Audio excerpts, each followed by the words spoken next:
Nick Shirley, el reconocido influencer, youtuber, creo que es católico o protestante, estuvo en La Habana el día de mi cumpleaños, por cierto, el 30 de abril. Y en solo un día logró entrevistas súper interesantes y tomarle el pulso a la realidad cubana. Una de las características fundamentales de todas las personas a las que entrevistó en la calle era el rechazo total, sobre todo los jóvenes, al gobierno de Díaz Canel, la imperiosa necesidad de que intervinieran los norteamericanos en la realidad cubana y sobre todo el miedo a la represión. Me parece que son las características fundamentales de esto y realmente es un documento serio sobre la realidad cubana. Pero, siempre hay un pero, algo que hay que llamar la atención. Número uno, el dramatismo de la situación que él creó. O sea, esta cosa de que estoy siendo perseguido, que me buscan, aparece en un lugar y desaparece por otro, algunas incongruencias que para los que conocen La Habana son incongruencias para los norteamericanos y creo que es un producto para los norteamericanos, pues no deja más allá de ser que la anécdota de una persecución como aquella película famosa sobre los hechos de Indonesia en el año 62, 63, cuando hubo una masacre en Indonesia. El asunto está de que hay otro tema también, es el desconocimiento de algunas de las claves en cómo se manejan las cosas en Cuba. Por ejemplo, decir que era un general el que lo estaba interrogando, cómo es que se escapa del Hotel Nacional, si al final lo están vigilando, como él dice. Y son incongruencias. Pero me parece que lo más importante de este material de Nick Shelby es que logra una fotografía rápida de la situación cubana. Pero no voy a hablar de Nick Shelby, voy a hablar del programa económico y social del gobierno cubano para el 2026, que es casi que para reír. Hola, esto es Aliaga Pesan Report desde La Habana, Cuba, un compendio de la política, la sociedad y la cultura cubana. Hoy, miércoles 13 de mayo del año 2026, y abordaré más rápido, en colaboración con Enfoque Ciudadano, un solo tema: evaluación crítica desde una perspectiva prodemocrática y libertaria al programa económico y social del gobierno del 2026 en Cuba. Pero como dice Petronio, el árbitro de buen gusto, la prisa no es elegancia. Aquí tenemos a Zbigniew Brzezinski, El Gran Tablero Mundial, un libro escrito en 1996 para los estudiantes universitarios norteamericanos, que da una visión ahora mismo bastante vieja sobre el tema, pero creo que interesante para consultar de cómo se veía hace 30 años, actualmente 30 años, en la política norteamericana. Zbigniew Brzezinski, El Gran Tablero Mundial, una oportunidad para aprender de la geopolítica global. Pero antes de enfocarnos en el tema, yo creo que debemos hacernos varias preguntas. Primero, ¿qué pasa con la democracia y la legitimidad en este programa? Luego, centralización y versus mercado libre. Otra pregunta que nos haríamos sobre el programa: ¿cuál es el diagnóstico que ellos hacen? ¿De dónde parten para hacer este programa? Una cuarta, que son cómo quedan las políticas sociales dentro del país. El quinto, resultados históricos y prospectivos. Y por último, no menos importante, ¿qué soluciones se le podría dar a este asunto?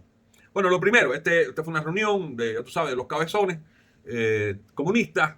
Hay que pensar de que este es un programa elaborado por un partido, que es un partido viejo porque la gente que lo dirige es vieja, viejo porque ya no tiene discurso, se ha quedado sin discurso, entonces plantean esto como si fuera, no sé, el Potosí, ya, la mina de oro, ahora sí vamos a resolver el problema.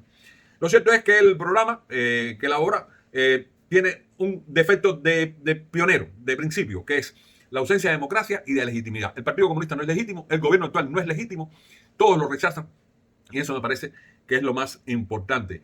Una visión prodemocrática en medio del escenario tan complejo que existe a nivel internacional y en el caso de Cuba en sus relaciones internacionales ahora mismo, que está siendo rechazado por todo el hemisferio, por parte importante del hemisferio para no ser totalitario, y sobre todo la confrontación con la primera democracia mundial, que es los Estados Unidos. No hay un acomodamiento a la situación. Y en algo muy pragmático que estaba diciendo Nick Shirley en una entrevista que está después, él decía, como después de 60 años no se ha resuelto el problema de las relaciones Cuba-Estados Unidos. ¿Cómo es posible de que se siga teniendo el problema de las relaciones Cuba-Estados Unidos? O sea, es que lo primero es que al gobierno cubano no le interesa que se resuelva el problema, le interesa esa confrontación, ese discurso incendiario. Y esto es lo primero, el primer problema grave que trae este programa socioeconómico para el año 2026. El segundo problema, la centralización. Bueno, es que el gobierno sigue pensando en la centralización como forma de solución del problema y no se resuelve.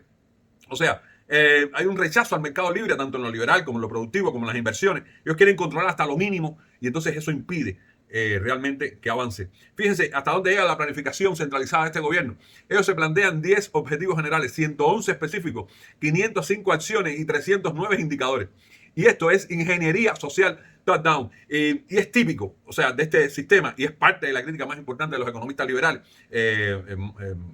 Mises y Hayek. Y es parte, por ejemplo, de otro gobierno argentino, de Javier Milei, que lo primero que ha abierto es, vamos a quitar todas las trabas, vamos a dejar que la gente cree, que es parte del meollo del arroz con pollo, que la gente cree trabajo, cree opciones, que cree expectativas. Ninguna burocracia, yo como ustedes saben, yo lo digo, la obesocracia criolla, ninguna obesocracia criolla puede procesar toda la información que se genera. Y por eso es un caos realmente lo que hay. El diagnóstico de donde parten para hacer este plan. Bueno, el diagnóstico es incompleto y tiende a externalizar las culpas. ¿A qué me refiero? Es incompleto porque no considera las posibilidades de las inversiones macro y microeconómicas. No, eso tiene que estar bajo su control. Y después externalizan la culpa. No hay inversiones por el embargo norteamericano. No, señor, no hay inversiones porque no se estimulan las inversiones. Ustedes no van a ningún lugar porque no puede haber nadie que invierta. Yo, en lo personal, me opongo a la zona de desarrollo Mariel. Si algo tenía la Cuba republicana era que en cualquier municipio de este país había un ingenio azucarero, y un ingenio azucarero le daba trabajo a los médicos, a los ingenieros, a los técnicos, a los jornaleros, a los economistas, a los contadores. En cada ingenio azucarero, cada batey, había un rango de trabajo para todo el mundo. Si tú concentras la producción en la zona de desarrollo Mariel o la zona de desarrollo Santiago de Cuba, los inventos chinos, que además aquí se repiten los inventos chinos, pues lo que va a hacer es que las personas se van a agrupar, se van a seguir agrupando en el occidente y la zona oriental y centro se va a quedar cada vez más despejada. Las políticas sociales, universalismo contra sostenibilidad. Es importante ayudar a los menos potenciados, a los menos favorecidos, pero tienes que mantenerlo bajo un rango de sostenibilidad. No se puede seguir manteniendo la libreta de racionamiento por gusto, porque además no estoy hablando ya de que si puedas o no puedas tener para dar azúcar. No, es que estás pagando por lo menos a 57,000 personas que trabajan en las bodegas. Tienes 57,000 espacios improductivos donde están las bodegas. Y no estoy hablando de las oficodas, no estoy hablando del sistema burocrático que se empala detrás de la libreta de racionamiento. Pero eso tiene que ver con la medicina, porque al final la medicina se sigue pagando. Ahora mismo se está pagando, todo se paga por la izquierda. Hay un dato interesante, hay quien necesitaba un stent para el corazón. Y el médico le dijo, no te lo puedo hacer. Estoy hablando del cardiocentro de La Habana. Y le dijeron, bueno, ¿y qué podemos hacer? La persona tenía una familia en el exilio. Y le dijo, no, son $1,000. Entonces, ¿se paga o no se paga la medicina en Cuba? Esos son parte de los retos que estos muchachos, comenzando por Marrero, pues no llegan a ningún lugar. Resultados históricos y perspectivas. Bueno, este programa es muy similar a los lineamientos del 2011. ¿Ustedes se acuerdan de eso? No, imagínate. Actualización del modelo, etcétera. O sea, siempre ha habido una promesa. ¿No? Cuando Raúl Castro dijo que había que enviar a la calle 1,5 millones de cubanos, ¿no? Yo recuerdo haber hablado con los diplomáticos en esa época y yo le decía, eso no lo va a hacer, porque hay una burocracia, una obesocracia que lo va a impedir, porque la obesocracia vive de tener empleados, y si no tiene empleados, pues no eres obesócrata.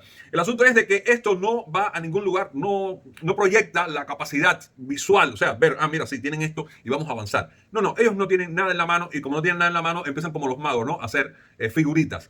No, por último, ¿cuáles son las soluciones, pero más efectivas para esta propuesta? Primero, liberar precios y mercados, garantizar los derechos de la propiedad privada, abrir al comercio y la inversión extranjera sin discriminación, ni jueguitos como la última ley de la inmigración, que si eres o no eres, que si inviertes o no inviertes, y si yo te doy el aval tú puedes invertir, y si no te doy el aval no puedes invertir. O sea, este estado de compadres, porque además es un compadreo lo que tienen los comunistas. Esa ideología, hay quien hablaba de disolver el Partido Comunista, no, porque los comunistas tú lo disuelves mañana y aquí no pasa nada, porque lo que van a quedar son grupos de delincuencia organizada, o sea, mafias, yakuzas. Bueno, las yakuzas son gente honorable después de todo. Hay que democratizar el sistema político, tiene que haber libertad de expresión, elecciones libres, claro, todo eso puede ser un poco más gradual, pero por lo menos desde el punto de vista de un plan socioeconómico hay que planteárselo de otra manera. Y importante, bueno, ellos dicen que van a reducir el Estado, lo bajaron de 29 ministerios a 21, quitaron 8. Yo lo dejaría en 10. Ya un día, creo que ante ustedes mismos hice una propuesta de dejar el país en 11 ministerios nada más. ¿Y cuánta gente? Yo nada más que pienso en el Ministerio de Agricultura, ese edificio de casi 14 o 15 plantas, lleno de oficinas con aire acondicionado, y en Cuba no hay agricultura. Necesitamos cambios profundos. Y este plan presentado por Marrero, pues no lleva a ningún lugar, sin lugar a dudas. Es algo más de este colonialismo cultural que nos están imponiendo desde el poder del Partido Comunista. Y les recuerdo, esto es Aliaga Pesán Report desde La Habana y en compañía de Enfoque Ciudadano. Les recuerdo que mientras los informativos dan noticias, nosotros los ponemos en contexto.